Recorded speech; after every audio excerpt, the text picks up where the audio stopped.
you're competing under McFadden, I take it. And how well are you doing at that point? Well, I only played at 2 contests. Well, the year I lived with him, I only played at 1 contest, and that was down in London. And I got 2 seconds. Okay. Which we were both very disappointed with. But what competition was that? it was just a junior contest at London. Okay, right, know? fine. At the London, the society, the Glazers Hall contest. Yeah. So anyway, and then again, what happened was I came over here in August, and in January, immigration told me I had to go home. Okay. Because we didn't go through the proper procedures, and I was an illegal immigrant or alien, and so I had to go home. So we didn't get to do any of the spring sort of contests like Euston Barra and some of those that, if I'd even been allowed to play in them, I mean, he would have pulled strings probably to let me play. So I came back in the summer in August, and I didn't compete anywhere. I just went with him to contests. So we traveled in the car together, and he wanted me to watch what was going on. Yeah, just pick it up. Which was brilliant. Yeah. I do remember when I was here living with him, going to the Glenfiddich for the first time. That'd been the That had been experience. '77. Yeah, that was great. But when you're a teenager, you can be quite arrogant. I'll never forget sitting there going, I could do this. I could get up there and play. I could do this. Which I guess is the sort of attitude you need to have, though, if you want to one day. If you're going to be a top man, you've got to. And so anyway, so the next year we traveled to the games with him, and then I guess it was the following summer, I played in my first contest, and it was at Glenfinnan. Highland Games. Yeah, and he and John McCaskill, I don't remember who the third judge was, but I got a 5th prize. Okay. Now that £5 note and the envelope is framed, hanging in my parents' house. There you go. Yeah, the first prize I won in Scotland. And then he died. Then he died the following January, I guess it was. Okay. And he was really ill at that time. And so that was that, and I went through a period of a year without any instruction, not knowing where to turn to. So lacking direction. Oh, without a doubt. Yeah. So where did you turn? What happened? Well, I thought, I started looking at the scene and who was winning the prizes. And at that time, there was this young guy with long, flowy hair and a goatee, and just sort of looked like he should be riding a Harley Davidson motorcycle, not playing bagpipes. And that was Murray Henderson. Ah, right. Right? And I found out he was being taught by Jim McIntosh. Well, it turns out that I went to a competition up in Pennsylvania in June of that year, and Jimmy judged it. And I played McLeod Horace Salute, a tune I'd gotten from John McFadden. Okay. And after playing the tune, I won the contest. Jimmy said, why don't you come to a workshop I'm doing, the summer school I'm teaching. And I did, and that's when I started working with Jimmy. I'll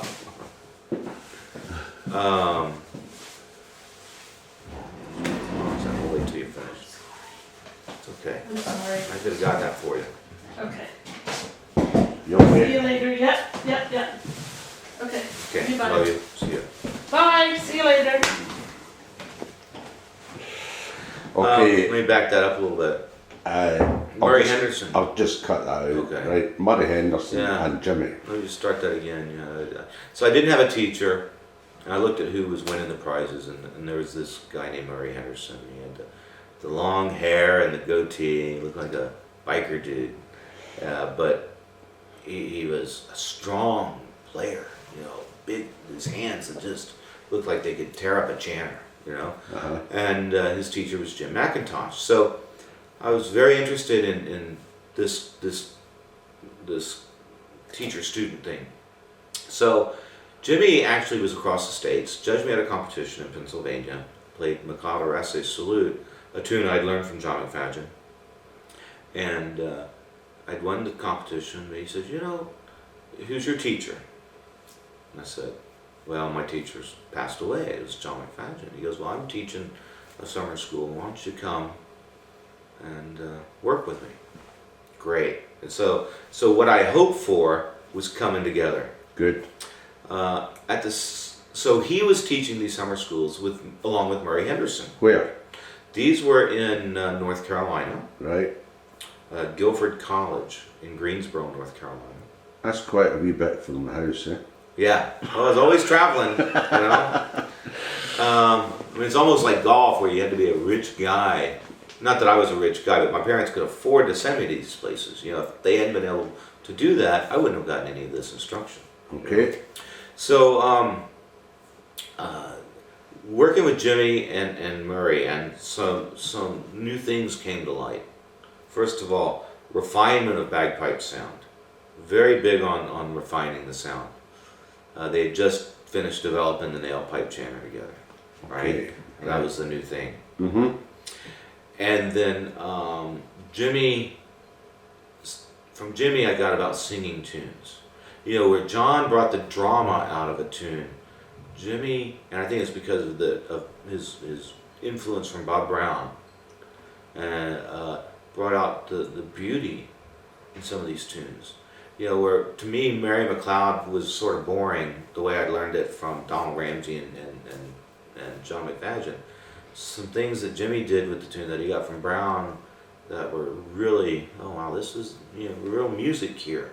What sort of phrase do you think about Well, when you you know, say just well, some of the notes, there's a different setting of the tune, but you know, do, e, the way I was taught to play that variation doubling, first variation doubling, do e and do e and do e and do e and do e, almost to a beat, do e and do, almost like that. Yeah. And both Ramsey and McFadden pretty much, you know, that's what I remember them playing it. Now, of course, what I remember at the age of 50, 49 and almost 50, as opposed to a boy at 15, I might be doing those two gentlemen an injustice. And So I'll be that was careful my there. next question. Yeah. Yeah. Right, you know? That thought had occurred. Yeah, 'cause I don't have The recordings. memory sometimes fails. It does fail you. Yeah, and you only go back to recordings to refresh, but you didn't have that. No, we didn't have that at that time. But that variation with Jimmy was so e and do e o e and do e.